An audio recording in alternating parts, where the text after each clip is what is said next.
Hey y'all, picture this: a dusty, golden sunset over a noisy city street. Cars honking, people rushing past like they're late for the most important meeting of their lives. And there, tucked against a grimy storefront, sits Ellie, a young woman with a baby on the way, her world reduced to a square of cardboard and a paper cup with a few lonely coins. She's whispering to the little life inside her, promising they'll make it somehow, even as hunger claws at her ribs and the evening chill sneaks under her thin jacket. Nobody stops, nobody looks until a tiny, shaky sob cuts through the chaos, and Ellie's head snaps up, her heart catching at the sight of a small boy, maybe 5, standing alone by a flickering street lamp, tears streaking his dusty face. Ellie could have looked away, God knows she had enough troubles, but something in that kid's trembling shoulders pulled her up, her swollen belly making every step a chore. "Hey, little guy," she said, soft as a lullaby, crouching down despite the ache in her knees. "You okay? What's your name?" The boy, all big blue eyes and messy blonde curls, just hiccuped, too scared to speak. His name was Toby, she'd learn later, but right then, he was just a lost kid, and Ellie, with nothing but a crumpled $5 to her name, decided that money wasn't for her dinner, it was for him. She shuffled across the street to a taco cart, the smell of sizzling meat taunting her empty stomach, and came back with a warm foil container of rice and beans. "Eat slow, buddy," she told him, smiling as he dug in, his little hands shaking less with every bite. That night, she wrapped him in her only blanket, sat with him on that cold curb, and promised she wouldn't leave, not through the wind, not through the dark. See, Ellie knew what it was to be alone. Kicked out by her folks when they saw the pregnancy test, abandoned by a boyfriend who bolted at the word baby. She'd been scraping by on these streets for months, dodging danger in half-built buildings, always one bad night from losing everything. But Toby? He was different, a kid, scared and small, and she couldn't walk away. When she tried the police station, hoping someone would care, the officer just scoffed, his voice dripping with suspicion. "Lady, we see this all the time, homeless folks trying to scam a meal," he said, leaning back like she was wasting his time. Ellie's cheeks burned, but Toby's tiny hand in hers kept her steady. "We'll figure it out, sweetheart," she whispered, leading him back into the night. They ended up in her spot, an abandoned construction site, all concrete and shadows, but dry enough. She gave him her last crust of bread, watched him nibble like it was a treasure, and when he finally whispered, "I'm Toby," her heart cracked open. "Toby, huh? That's a brave name," she said, tucking him in on her blanket. He mumbled about a big house with a swing, a dad named James, and then his eyes fluttered shut, his breathing soft against the city's hum. Ellie stayed awake, her hand on her belly, guarding 2 kids, now one hers, one borrowed. Morning came, and Ellie took Toby back to that same street corner, hoping someone was looking for him.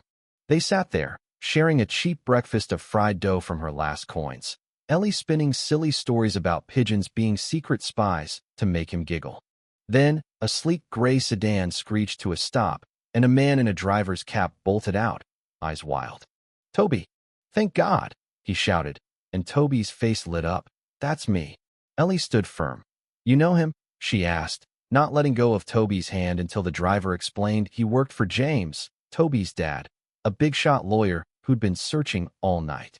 "Come with us," the driver said, and Ellie, still cautious, climbed into that car, Toby leaning against her like she was home. James's house was like something out of a magazine, all white columns and blooming roses, the kind of place Ellie never dreamed she'd step foot in. James, tall and tired, scooped Toby up, tears in his eyes. "You brought him back," he said to Ellie, his voice thick. "I don't even know your name." She shrugged, shy. "It's Ellie. I'm just glad he's safe." But James saw more than a stranger. He saw the woman who'd saved his son. Over coffee in a kitchen that smelled like fresh bread, he offered her a job cleaning his house, a place to stay in the guest cottage, a real bed. Ellie's breath caught. Was this for real? "You sure?" she asked, and James just nodded. "You kept my kids safe. That's all I need to know." Life changed fast. The guest cottage was small but clean, with a soft bed and a window that let in morning light. Ellie dusted James's big house, polished windows until they sparkled, and Toby followed her like a shadow, chattering about dinosaurs and helping her sweep, though he mostly made messes. James would stop by, asking about her day, her dreams, and slowly, those talks turned into something warmer, something that made Ellie's heart skip. But then there was Vanessa, James's fiancée, all sharp heels and sharper smiles, gliding in like she owned the world. "Who's this?" she asked, eyeing Ellie's faded dress and scuffed shoes like they offended her. "Ellie," James said, proud. "She saved Toby." Vanessa's lips curled. How sweet. But her eyes said something colder. Vanessa didn't hide her disdain. She'd spill coffee on a just-mopped floor, smirking, "Oops, can you clean that again?" Or complain about streaks on spotless mirrors. Ellie bit her tongue, thinking of Toby, thinking of her baby, thinking of the roof over her head. Toby saw it, though, his little face scrunching up. "She's mean," he whispered once, and Ellie just ruffled his hair. "We stay kind, buddy, no matter what." But one night, everything shifted. Ellie was folding laundry when she heard Vanessa's voice, low and venomous, through a cracked door. "You botched it last time," she hissed into her phone. "Toby's still here, and James won't let him go. If he's gone, we can start over my kids, my future." Ellie froze, her heart pounding. Toby's disappearance, it wasn't an accident. Vanessa had planned it. She could have stayed quiet, could have pretended she didn't hear, but Ellie thought of Toby's laugh, his trust, and she knew she had to act. She found James in his study, her voice shaking as she spilled everything Vanessa's words, the plot, the danger. James's face darkened, but he didn't doubt her. "I believe you," he said, and the next morning he called a private investigator, a gruff guy named Carter. They dug up security footage from the night Toby went missing, grainy, but clear enough to show Vanessa luring him to the gate, a stranger waiting outside. "That's enough," James said, voice like steel, and the police were called. When Vanessa swept in that night, all confidence in silk dresses, she stopped dead at the sight of the officers. "What's this?" she demanded. But James stepped forward, calm but furious. "We know, Vanessa. The cameras caught you." Her face crumpled, then twisted. "I did it for us," she spat. "For our future." James shook his head. "You tried to hurt my son. That's not love, that's poison." As the officers cuffed her, Vanessa glared at Ellie. "You ruined everything," she hissed. But Ellie just stood tall, her heart steady. The door slammed behind Vanessa, and the house felt lighter, like it could breathe again. Weeks later, under a starry sky, James found Ellie on the cottage porch. "You changed everything," he said, his voice soft. "Toby's happier. I'm happier because of you." Ellie smiled shy. "I just did what felt right." He took her hand. "I want you in our lives. Ellie, you and your baby. Marry me."